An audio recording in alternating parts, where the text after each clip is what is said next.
সরকারের বিরুদ্ধে আমরা আন্দোলন করেছি এবং তার আগেও আমরা জোটভিত্তিক আন্দোলন করে একটা পর্যায়ে আমরা সরকার ক্ষমতাও একসাথে ছিলাম।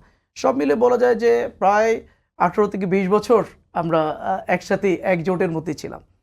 আহ, পরবর্তী সময় আমরা 18 সালের নির্বাচনের পরেই মূলত ধীরে ধীরে এই যে জোটের কার্যক্রমটা শিথিল হয়ে যায়। আনুষ্ঠানিক মানে যদিও আনুষ্ঠানিকভাবে জোট ভেঙে দেওয়ার কোনো ঘোষণা আসেনি, বাস্তবিকভাবেই এটা জোটটা অ্যাবলিশ হয়ে যায়। এরপর থেকেই তো আমরা প্যারালালি আমাদের সাথে যোগাযোগ, মানে যদিও জোট ছিল না, বাট মানে ফেসিবাদ বিরোধী সকল রাজনৈতিক শক্তিগুলোর সাথে কিন্তু আমাদের যোগাযোগ ছিল, বিএনপি সাথে ছিল, অন্য দলগুলোর সাথে ছিল। আমরা পারস্পরিক যোগাযোগের ভিত্তিতেই বলে প্যারালালি ফেসিবাদ বিরোধী আন্দোলনে কিন্তু আমরা ভূমিকা রেখেছি এবং সবার ঐক্যবদ্ধ প্রচেষ্টার মাধ্যমেই কিন্তু ফেসিবাদের উৎখাত হয়েছে।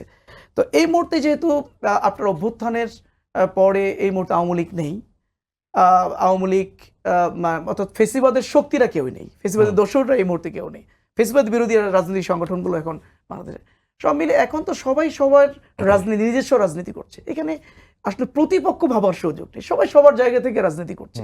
সুতরাং এখানে প্রতিপক্ষ আমরা কাউকে ভাবছি না, বরঞ্চ দেশ গঠনে, জাতি গঠনে প্রত্যেকটা রাজনৈতিক সংগঠন তার নিজ নিজ জায়গা থেকে ভূমিকা রাখছেন, এর প্রতিপক্ষ ভাবার কোনো সুযোগ নেই। আরেকটা হলো এনসিপির ব্যাপারে বলেছেন, এনসিপি একটা রাজনৈতিক দল, বাংলাদেশের প্রত্যেকটা ব্যক্তির রাজনীতি করার সুযোগ, অধিকার আছে, সংবিধান এই সুযোগটা তাদেরকে দিয়েছে। সুতরাং তারা যেহেতু একটা বড় অভ্যুত্থানের নেতৃত্ব দিয়েছে, সেই জায়গা থেকে তারা হয়তো ভেবেছে যে এই নেতৃত্বের জায়গা থেকে তারা একটা রাজনীতি দল করবে, দেশের মানুষের সমর্থন নিয়ে তারা হয়তো এগিয়ে যাবে, এরকম চিন্তা থেকে তারা করেছে। আমরা ওয়েলকাম করেছি, আমরা অ্যাপ্রিসিয়েট করেছি যে একটা রাজনীতি সংগঠন, নতুন রাজনৈতিক সংগঠনের যাত্রা শুরু হয়েছে, তাকে ওয়েলকাম করেছি আমরা।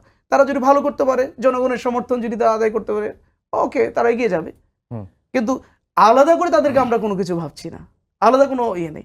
তারা একটা রাজনৈতিক সংগঠন হিসেবে তাদের সাথে যে ধরনের সম্পর্ক, অন্যান্য দলের সাথে যে সম্পর্ক, আমরা তাদের সাথে একই রকম সম্পর্ক।